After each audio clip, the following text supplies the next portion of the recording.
आदरणीय अध्यक्ष महोदय, मैं इस सम्मानित सदन में पश्चिम एशिया में चल रहे संघर्ष और इसकी वजह से भारत के सामने आई चुनौतियों पर बात रखने के लिए उपस्थित हुआ हूं।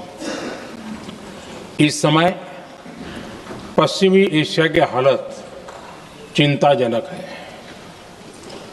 बीते 2-3 हफ्तों में जयशंकर जी ने और हरदीप पुरी जी ने इस विषय पर सदन को जरूरी जानकारी दी है। अब इस संकट को 3 सप्ताह से ज्यादा हो रहा है। इसका पूरे विश्व की अर्थव्यवस्था पर, लोगों के जीवन पर बहुत ही विपरीत असर हो रहा है। इसलिए पूरी दुनिया इस संकट के जल्द से जल्द समाधान के लिए सभी पक्षों से आग्रह भी कर रही है। अध्यक्ष महोदय, भारत के सामने भी इस युद्ध ने अप्रत्याशित चुनौतियां खड़ी कर दी हैं। ये चुनौतियां आर्थिक भी हैं, नेशनल सिक्योरिटी से जुड़ी भी हैं और मानवीय भी है। युद्धरत और युद्ध से प्रभावित देशों के साथ भारत के व्यापक व्यापारिक रिश्ते हैं। जिस क्षेत्र में युद्ध हो रहा है वो दुनिया के दूसरे देशों के साथ हमारे व्यापार का भी एक महत्वपूर्ण रास्ता है। विशेष रूप से कच्चे तेल और गैस की हमारी जरूरतों का एक बड़ा हिस्सा यही क्षेत्र पूरा करता है। हमारे लिए ये रीजन एक और कारण से भी अहम है। लगभग 1 करोड़ भारतीय खाड़ी देशों में रहते हैं और वहां काम करते हैं। वहां समंदर में जो कमर्शियल शिप चलते हैं उनमें भारतीय क्रू मेंबर्स की संख्या भी बहुत अधिक है। ऐसे अलग अलग कारणों के चलते भारत की चिंताएं स्वाभाविक रूप से अधिक है।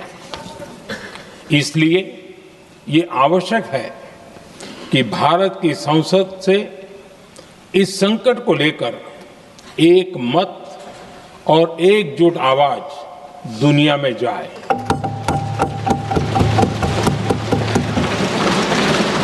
अध्यक्ष जी, जब से ये युद्ध शुरू हुआ है तब से ही प्रभावित देशों में हर भारतीय को जरूरी मदद दी जा रही है। मैंने खुद पश्चिम एशिया के ज्यादातर देशों के राष्ट्राध्यक्षों के साथ 2 राउंड फोन पर बात की है। सभी ने भारतीयों की सुरक्षा का पूरा आश्वासन दिया है। दुर्भाग्य से इस दौरान कुछ लोगों की दुखद मृत्यु हुई है और कुछ घायल हुए हैं। ऐसे मुश्किल हालात में परिवारजनों को आवश्यक मदद दी जा रही है। जो घायल है उनका बेहतर इलाज सुनिश्चित कराया जा रहा है। अध्यक्ष जी, प्रभावित देशों में हमारे जितने भी मिशन हैं वो निरंतर भारतीयों की मदद करने में जुटे हैं। वहां काम करने वाले भारतीय हो या फिर जो टूरिस्ट वहां गए हैं, सभी को हर संभव मदद दी जा रही है। हमारे मिशन नियमित रूप से एडवाइजरी जारी कर रहे हैं। यहां भारत में और अन्य प्रभावित देशों में 24/7 कंट्रोल रूम और आपातकालीन हेल्पलाइन स्थापित की गई है। इनके माध्यम से सभी प्रभावितों को त्वरित जानकारी दी जा रही है। अध्यक्ष जी, संकट की स्थिति में देश विदेश में भारतीयों की सुरक्षा हमारी बहुत बड़ी प्राथमिकता रही है। युद्ध शुरू होने के बाद से लेकर अब तक 3,75,000 से अधिक भारतीय सुरक्षित भारत लौट चुके हैं। ईरान से ही अभी तक लगभग 1,000 भारतीय सुरक्षित वापस लौटे हैं। इनमें 700 से अधिक मेडिकल की पढ़ाई करने वाले युवा हैं। खाड़ी देशों में भारतीय स्कूलों में हजारों विद्यार्थी पढ़ते हैं। सीबीएसई ने ऐसे सभी भारतीय स्कूलों में होने वाली कक्षा 10वीं और 12वीं की निर्धारित परीक्षाओं को रद्द कर दिया है। इन बच्चों की पढ़ाई निर्बाध चलती रहे, इसके लिए सीबीएसई उचित कदम उठा रही है। यानी सरकार संवेदनशील भी है, सतर्क भी है और हर सहायता के लिए तत्पर भी है। माननीय अध्यक्ष जी, भारत में बड़ी मात्रा में कच्चा तेल, गैस और फर्टिलाइजर जैसी अनेक जरूरी चीजें हॉर्मुज स्ट्रेट के रास्ते से आती हैं। युद्ध के बाद से ही हॉर्मुज स्ट्रेट में जहाजों का आना जाना बहुत चुनौतीपूर्ण हो गया है। बावजूद इसके हमारी सरकार का ये प्रयास रहा है कि पेट्रोल, डीजल और गैस की सप्लाई बहुत ज्यादा प्रभावित न हो। देश के सामान्य परिवारों को परेशानी भी कम से कम हो, इस पर हमारा फोकस रहा है। हम सभी जानते हैं, देश अपनी जरूरत की 60% एलपीजी आयात करता है। इसकी सप्लाई में अनिश्चितता के कारण सरकार ने एलपीजी के डोमेस्टिक उपयोग को प्राथमिकता दी है। साथ ही एलपीजी के देश में ही उत्पादन को भी बढ़ाया जा रहा है। पेट्रोल, डीजल की सप्लाई पूरे देश में सुचारू रूप से होती रहे, इस पर भी लगातार काम किया गया है। अध्यक्ष जी, आज की इन परिस्थितियों में एनर्जी सिक्योरिटी को लेकर बीते एक दशक में उठाए गए कदम और भी प्रासंगिक हो गए हैं। भारत ने बीते 11 वर्षों में अपनी एनर्जी इंपोर्ट का डाइवर्सिफिकेशन किया है। पहले क्रूड ऑयल, एलएनजी, एलपीजी ऐसी एनर्जी जरूरतों के लिए 27 देशों से इंपोर्ट किया जाता था। वहीं आज भारत 41 देशों से एनर्जी इंपोर्ट करता है। अध्यक्ष जी, बीते दशक में भारत ने संकट के ऐसे ही समय के लिए कच्चे तेल के भंडारण को भी प्राथमिकता दी है। आज भारत के पास 53 लाख मीट्रिक टन से अधिक का स्ट्रेटेजिक पेट्रोलियम रिजर्व है और 65 लाख मीट्रिक टन से अधिक के रिजर्व की व्यवस्था पर देश काम कर रहा है। हमारी तेल कंपनियों के पास जो रिजर्व रहता है वो अलग है। बीते 11 वर्षों में हमारी रिफाइनिंग कैपेसिटी में भी उल्लेखनीय वृद्धि हुई है। अध्यक्ष जी, सरकार अलग अलग देशों के सप्लायर्स के साथ भी लगातार संपर्क में है। प्रयास ये है कि जहां से संभव हो वहां से तेल और गैस की सप्लाई होती रहे। भारत सरकार गल्फ और आसपास के शिपिंग रूट्स पर निरंतर नजर बनाए हुए है। हमारा प्रयास है कि तेल हो, गैस हो, फर्टिलाइजर हो, ऐसे हर जरूरी सामान से जुड़े जहाज भारत तक सुरक्षित पहुंचे। हम अपने सभी वैश्विक सहयोगियों के साथ निरंतर संवाद कर रहे हैं ताकि हमारे मैरीटाइम कॉरिडोर सुरक्षित रहे। ऐसे प्रयासों के कारण बीते दिनों हॉर्मुज स्ट्रेट में फंसे हमारे कई जहाज भारत आए भी हैं। अध्यक्ष जी, संकट के इस समय में देश की एक और तैयारी भी बहुत काम आ रही है।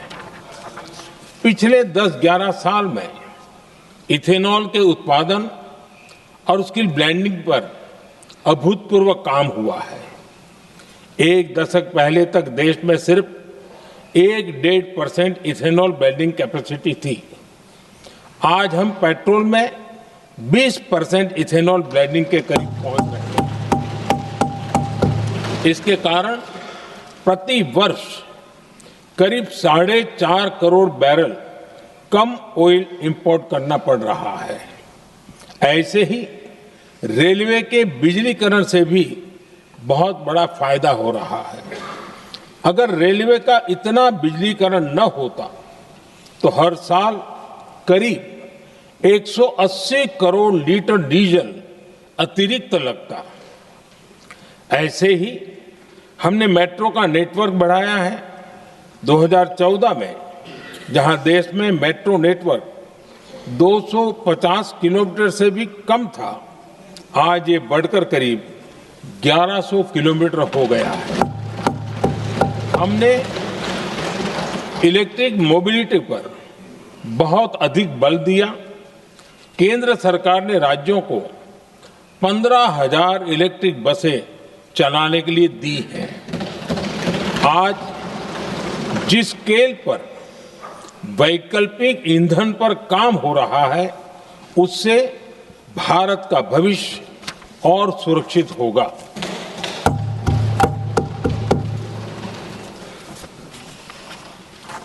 आदरणीय अध्यक्ष जी, हम जानते हैं कि एनर्जी आज इकोनॉमी की रीढ़ है और ग्लोबल एनर्जी नीड्स को पूरा करने वाला एक बड़ा सोर्स वेस्ट एशिया है।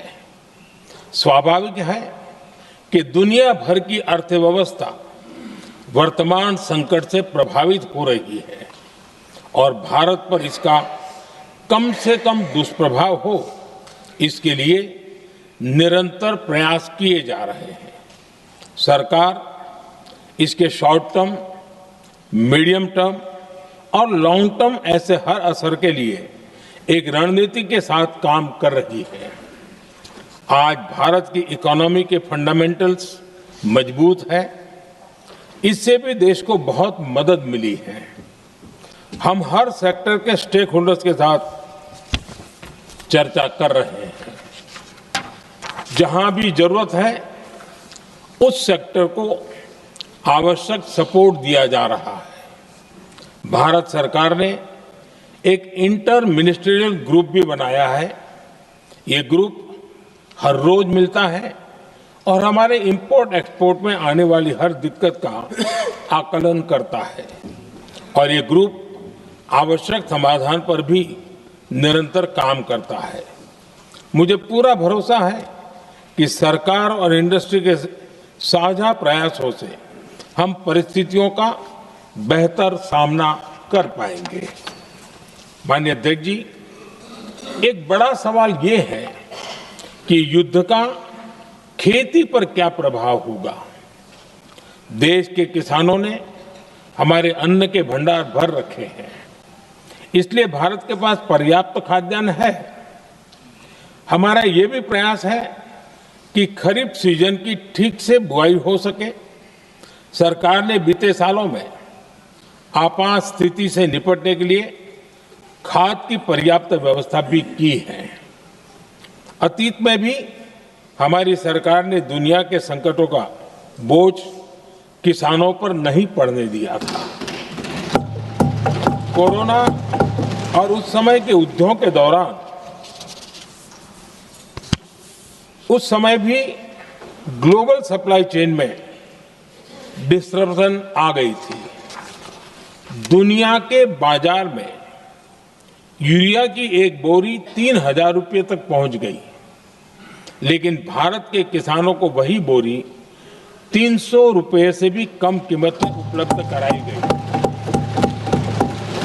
अध्यक्ष जी, देश के किसानों को इस प्रकार के संकटों से बचाने के लिए भी बीते वर्षों में अनेक कदम उठाए गए हैं। पिछले एक दशक में देश में 6 यूरिया प्लांट शुरू किए गए हैं। इससे सालाना 76 लाख मैट्रिक टन से अधिक की यूरिया प्रोडक्शन कैपेसिटी जुड़ी है। इस दौरान डीएपी और एनपीकेएस जैसी खाद का घरेलू उत्पादन भी करीब 50 लाख मैट्रिक टन बढ़ाया गया है। इतना ही नहीं, तेल और गैस की तरह खाद के आयात को भी डाइवर्सिफाई किया गया है। ऐसे ही डीएपी और एनपीके के आयात के लिए भी हमने अपने विकल्पों को विस्तार किया है। अध्यक्ष जी, सरकार ने देश के किसानों को made in India nano urea का विकल्प भी दिया है। सरकार किसानों को प्राकृतिक खेती के लिए भी प्रोत्साहित कर रही है। पीएम कुसुम योजना के तहत किसानों को 22 लाख से ज्यादा सोलर पंप दिए गए हैं। इससे भी डीजल पर उनकी निर्भरता कम हुई है। मैं सदन के माध्यम से देश के किसानों को विश्वास दिलाता हूं कि सरकार किसानों की हर संभव मदद करती रहेगी। आदरणीय अध्यक्ष जी, युद्ध का एक बहुत बड़ा चैलेंज ये भी है कि भारत में गर्मी का मौसम शुरू हो रहा है। आने वाले समय में बढ़ती गर्मी के साथ बिजली की डिमांड बढ़ती जाएगी। फिलहाल देश के सभी पावर प्लांट्स के पर्याप्त कोल स्टॉक्स उपलब्ध है। भारत ने लगातार दूसरे साल 100 करोड़ टन कोयला उत्पादन करने का रिकॉर्ड बनाया है। पावर जनरेशन से लेकर पावर सप्लाई तक के हमारे सभी सिस्टम की निरंतर मॉनिटरिंग भी की जा रही है और सरकार की तैयारियां उसको रिन्यूएबल एनर्जी से भी मदद मिली है। बीते दशक में रिन्यूएबल एनर्जी की तरफ देश ने बड़े कदम उठाए हैं। आज हमारी total installed power generation capacity का आधा हिस्सा रिन्यूएबल सोर्स से आता है। हमारी कुल रिन्यूएबल क्षमता आज 250 गीगावाट के ऐतिहासिक आंकड़े को पार कर गई। बीते 11 वर्षों में देश ने अपनी सोलर पावर कैपेसिटी करीब 3 गीगावाट से बढ़ाकर 140 गीगावाट तक पहुंचाई है। बीते वर्षों में देश में करीब 40 लाख रूफटॉप सोलर लगे हैं। इसमें पीएम सूर्यघर मुफ्त बिजली योजना से भी लोगों को काफी मदद मिली है। गोवर्धन योजना के तहत देश में आज 200 कॉम्प्रेस्ड बायोगैस प्लांट भी काम करना शुरू कर चुके हैं। ये सारे प्रयास आज देश के बहुत काम आ रहे हैं। सरकार ने भविष्य की तैयारी और बढ़ाते हुए शांति एक्ट माध्यम से देश में न्यूक्लियर एनर्जी के उत्पादन को भी प्रोत्साहित किया है। कुछ ही दिन पहले small hydro power development scheme को भी हरी झंडी दी गई है, जिससे अगले 5 वर्षों में 1500 मेगावाट नई हाइड्रो पावर कैपेसिटी जोड़ी जाएगी।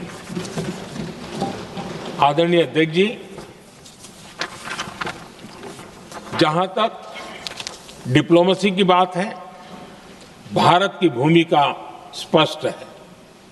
शुरुआत से ही हमने इस संघर्ष को लेकर अपनी गहरी चिंता व्यक्त की है। मैंने स्वयं भी पश्चिम एशिया की सभी संबंधित नेताओं से बातचीत की है। मैंने सभी से तनाव को कम करने और इस संघर्ष को खत्म करने का आग्रह किया है। भारत ने नागरिकों, एनर्जी और ट्रांसपोर्ट से जुड़े इंफ्रास्ट्रक्चर पर हमलों का विरोध किया है। कमर्शियल जहाजों पर हमला और हॉर्मुज स्ट्रेट जैसे अंतर्राष्ट्रीय जलमार्ग में रुकावट अस्वीकार्य है। भारत डिप्लोमेसी के जरिए युद्ध के इस माहौल में भी भारतीय जहाजों के सुरक्षित आवागमन के लिए निरंतर प्रयास कर रहा है। अध्यक्ष महोदय, भारत हमेशा से ही मानवता के हित में और शांति के पक्ष में अपनी आवाज उठाता रहा है। मैं फिर कहूंगा कि बातचीत और कूटनीति ही इस समस्या का समाधान है। हमारे हर प्रयास तनाव को कम करने, इस संघर्ष को समाप्त करने के लिए है। इस युद्ध में किसी के भी जीवन पर संकट मानवता के हित में नहीं है। इसलिए भारत का प्रयास सभी पक्षों को जल्द से जल्द शांतिपूर्ण समाधान के लिए प्रोत्साहित करने का है।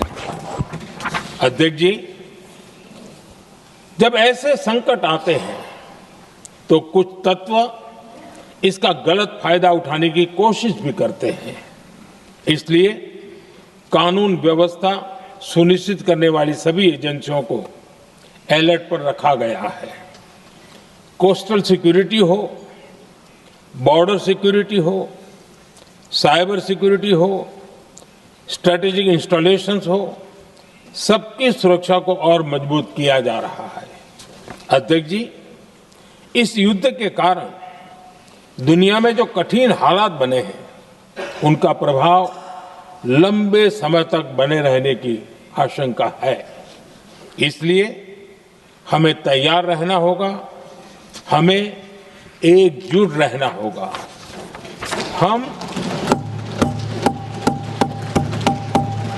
हम कोरोना के समय भी एकजुटता से ऐसी चुनौतियों का सामना कर चुके हैं।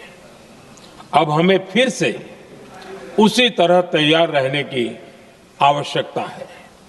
धीरज के साथ, संयम के साथ, शांत मन से हमें हर चुनौती का मुकाबला करना है। और यही हमारी पहचान है, यही हमारी ताकत है।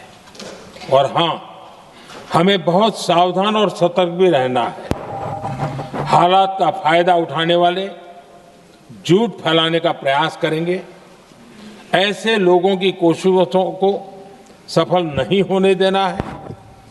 मैं देश की सभी राज्य सरकारों से भी इस सदन के माध्यम से आग्रह करूंगा, ऐसे समय में कालाबाजारी करने वाले, जमाखोरी करने वाले एक्टिव हो जाते हैं।